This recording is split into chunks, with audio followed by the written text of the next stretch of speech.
একটি ইসলামিয়া কাহিনী। গল্পটি শুরু থেকে শেষ পর্যন্ত শুনবেন। বনি ইসরায়েলের 3 ব্যক্তির পরীক্ষা। রাসূল সাল্লাল্লাহু আলাইহি সাল্লাম একবার একটি ঘটনা বর্ণনা করেন। বনি ইসরায়েলের মধ্যে 3 জন ব্যক্তি ছিলেন, একজন কুষ্ঠরোগী, একজন টাক এবং একজন অন্ধ। আল্লাহ তাদের পরীক্ষা করতে চাইলেন। একজন ফেরেশতা মানুষের রূপ নিয়ে তাদের কাছে এলেন।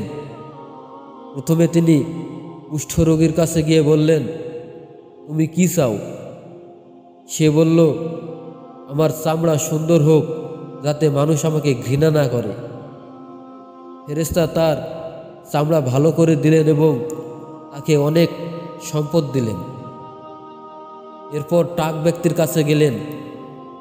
সে বলল, আমি চুল চাই, যাতে আমাকে সুন্দর দেখায়।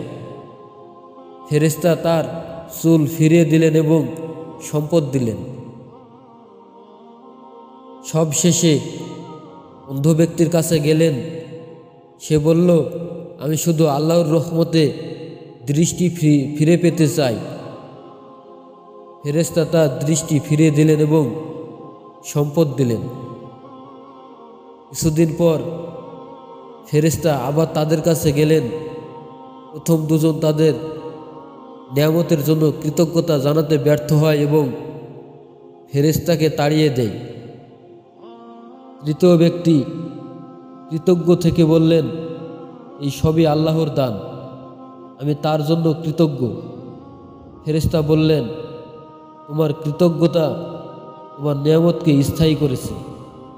আমরা এই গল্প থেকে শিক্ষা পাই যে কৃতজ্ঞতা আল্লাহর নিয়ামত বাড়ায়, অকৃতজ্ঞতা আল্লাহ শাস্তি ডেকে আনে।